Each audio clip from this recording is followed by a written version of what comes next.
스승님, 얼마 전에 온 세상을 휩쓸었던 그 역병 있지 않습니까? 다른 건 둘째치고 유독 많은 사람들이 마치 목구멍으로 칼날을 삼키는 듯한 아주 극심한 통증을 호소했습니다. 이게 어떻게 보면 그냥 목감기 같기도 한데 어찌하여 그 기세가 그토록 사납고 잘 잡히지 않았던 걸까요? 아주 좋은 질문이다. 그건 말이다.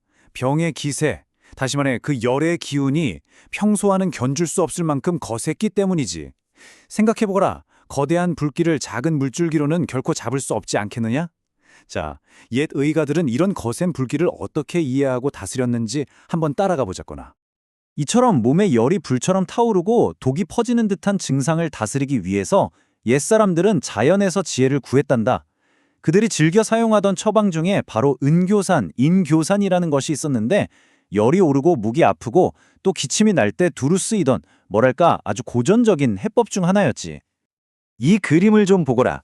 은교산은 마치 여러 약초가 어우러져 흐르는 시원한 계곡물과 같단다. 여기 연교가 부기를 가라앉히고 박하가 목을 시원하게 하는 등 각자 맡은 역할이 뚜렷하지. 하지만 이 처방의 임금, 즉 가장 중심이 되어 저 거센 불길을 잡는 핵심 약재는 바로 저 첫 번째에 있는 금운화란다.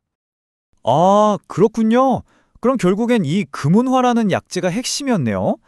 그럼 그 약재 하나만 제대로 알았더라면 그토록 거셌던 불길을 잡을 수도 있었던 겁니까?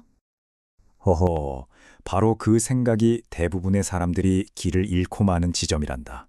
정말 중요한 것은 약의 이름 그 자체가 아니라 그 약이 지닌 힘을 제대로 아는 것이니라.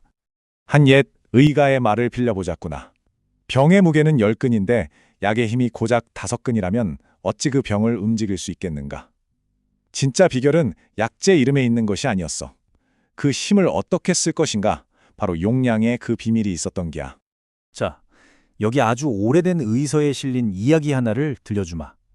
한 노인이 등에 마치 그릇만한 크기의 아주 큰 종기를 앓고 있었는데 그 열기와 고름 때문에 고통이 너무나 극심해서 어떤 명의를 찾아가도 전혀 차도가 없었다고 한다. 아니, 스승님, 하지만 그 노인분도 금은화를 분명히 써보셨을 것 같은데요. 그래, 아주 지당한 말이다. 그 노인도 금은화와 감초는 이미 수없이 먹어보았소 라며 고개를 저었지. 하지만 그 의원은 이렇게 물었다더구나. 어르신, 혹 그 전에 금은화를 한 번에 얼마만큼의 무게로 드셨습니까? 그러고는 약방에 금은화를 자그마치 4냥이나 달아오라고 명했단다. 4냥, 지금의 무게로 환산하면 약 200g에 달하는 어마어마한 양이야. 그 당시 일반적으로 쓰던 용량의 10배가 훌쩍 넘는 그야말로 상식을 완전히 깨는 양이었지. 거대한 산불을 끄려면 작은 물바가지로는 어림도 없지 않겠느냐. 강물 정도는 통째로 쏟아 부어야 하는 법이다. 병의 무게에 걸맞게 약의 힘을 실어준 셈이지. 그 결과는 실로 놀라웠다. 기록에 따르면 그 약을 단 한 첩 마시고 나자 노인의 종기가 마치 잘 마른 과일처럼 오그라들면서 딱딱하게 굳어버렸다고 한다. 병의 깊이를 정확하게 읽고 그에 딱 상응하는 힘을 사용한 지혜가 기적 아닌 기적을 만든 것이지. 아, 이제야 조금 알 것 같습니다. 단순히 약재의 이름이 아니라 그 힘의 무게를 제대로 읽는 것이 핵심이었군요. 스승님, 그렇다면 그 옛날의 지혜가 바로 우리가 겪었던 그 역병에는 구체적으로 어떻게 쓸 수 있었던 겁니까?